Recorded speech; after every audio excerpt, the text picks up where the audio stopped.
Hi guys, and welcome to another Zoo Creates at Home.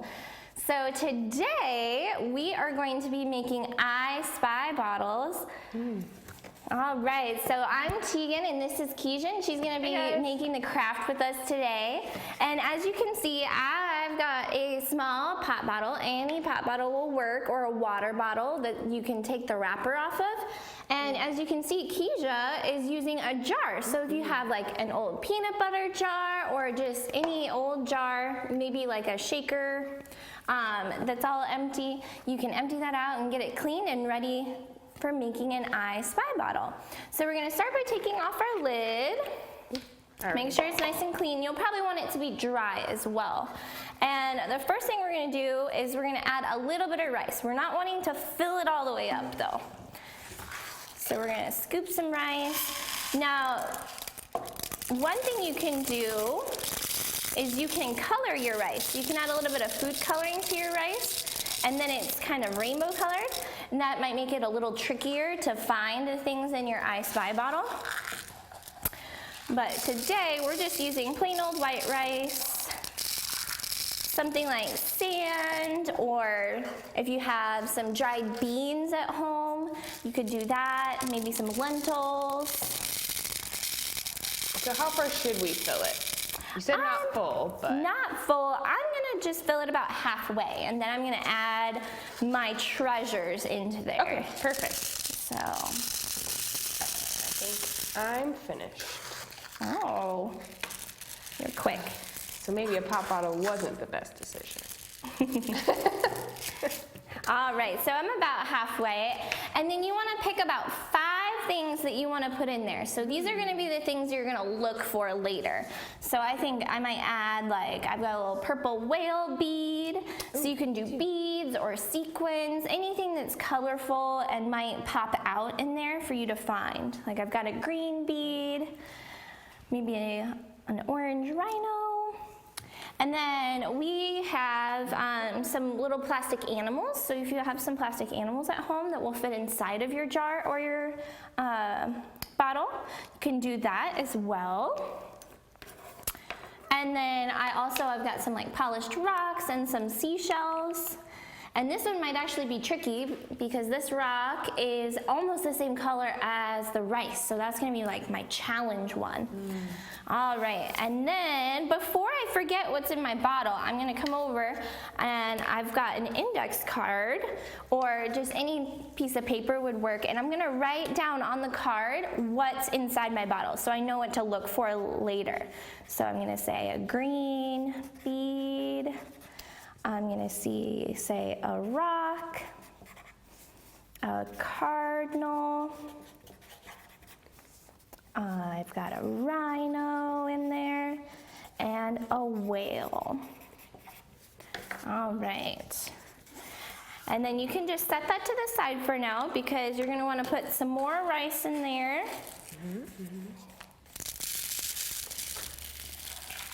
But again, we're not gonna fill it all the way. You want a little bit of space, and that helps the rice move around. If we were to fill it all the way full, that rice wouldn't roll around in our bottle so that we could uncover those treasures. I maybe filled it a little too full, so I'm just gonna push mine in there. All right, I'm gonna scooch some of my rice to the side. All right, so just like that, I left about an inch or 2 at the top, and that way I can roll that rice around in there and shake it up and try to find those treasures inside. And so that I don't lose my list, I'm gonna cut a piece of ribbon or some string, and I'm going to tie it to my bottle so that I always have that list there. So, I Spy is a really fun game that you can play anywhere you are. You can spot things based on their color, or you could spot some animals you see outside. So because it's springtime, we have a lot of birds outside. There's lots of robins and cardinals that are outside singing. You might also start to find some insects outside. So Now you have I Spy game to go anywhere with you. Oh, I forgot one thing, Kezia. What? So one thing I recommend with these is sometimes caps come off. Yep. And so one thing you might want to do, and this is optional, is you might want to glue it. So I'm going to grab, today I have hot glue, but I think any sort of glue would work. And I'm just going to put a little bit of glue around the outside edge of the bottle and then quickly put that cap on there. And that'll just make sure that that cap never comes off when I don't want it to. Just like that.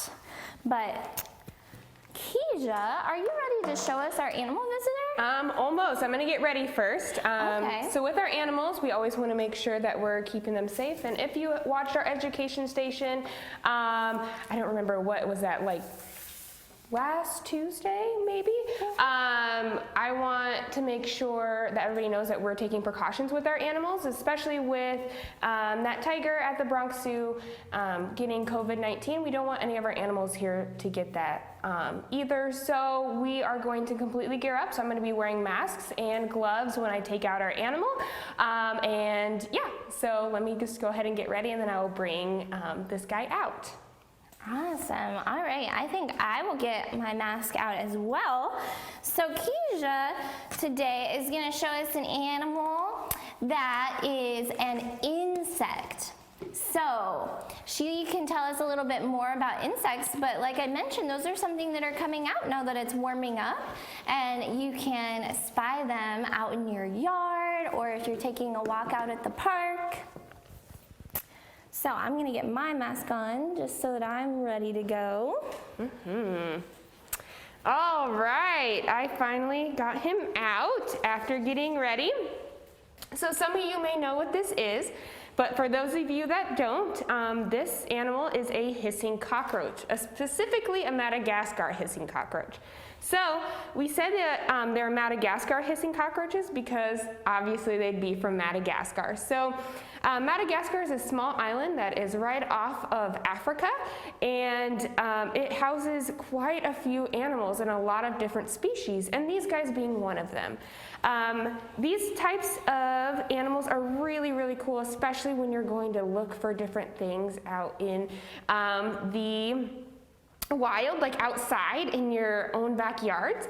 So those animals that we look for, like Teagan was saying, were insects, and our cockroach here is one of those insects. And how we can tell is if we take a really close look, you may not be able to see 100%, but this guy actually has 6 legs. And that's a really good characteristic to find when you're looking for an insect. Another really cool thing is maybe if you look for some wings. A lot of insects have wings. And if we look really hard, can you guys see if he has any wings? Probably not, right? So Madagascar hissing cockroaches do not have wings, so they don't fly, but they have a better ability to kind of make sure that they don't stay flipped upside down, because a lot of bugs get upside down and they don't really know what to do. To flip over, they don't have the right strength or body movements or flexibility to do that, but our Madagascar hissing cockroaches actually do. So they can bend and twist their body to make sure that they flip up on the right side. So when you're going and searching for bugs outside, it's really good to kind of search for places that a bug might want to eat in. So wherever there's a food source, I love to say this about animals, your animal that eats that food source is probably going to be around that area. So our Madagascar hissing cockroaches here, in the wild they would actually eat some more decomposing types of food. So you would want to look maybe under some rocks or under old wood and things like that. And I'm sure that you can find a bunch of really cool types of animals underneath old rotting logs and rocks, and if you dig a little bit in the dirt as well, you can find some really cool insects there too. But you won't find specifically this type of cockroach here in Iowa. Because like I said, he is from Madagascar. One other really cool thing about insects, and about some insects, not all of them, that some of them have these really cool things right here called antennae. And as you can see, our cockroach here is kind of moving his antenna around. And what he's doing is he's kind of feeling. So he's feeling his way around to make sure that he's safe. And if you notice, he's not tapping anywhere on my hand, so he knows that there's a drop off there, so he doesn't want to move because he doesn't want to fall. So cockroaches are really, really cool, and insects are really, really cool with those antennae because they can do a lot of things to make sure that they stay safe. All right, guys. Well, Teagan, do you have any questions for me in this cockroach? So how does he feel?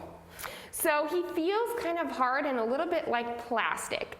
His upper body does. His exoskeleton here is very hard, and that helps to keep him safe as well. So that's another adaptation that our bugs are going to have, is that hard exoskeleton. And then underneath his body feels actually kind of sticky. So his feet have little prongs kind of things on them that allow him to grip to things when he's climbing. So he feels kind of sticky to my fingers. So are insects, are they important? Why would we want insects around in our backyard? Yeah, so insects are very important. Some of them help with decomposing other materials to allow them to become a richer soil. Some insects can make homes and things like that for other insects as well. Some insects can actually help pollinate, so they help flowers to grow and corn to grow and all those fun things too. So insects have a large array of things that they do that are very, very helpful for us. Awesome.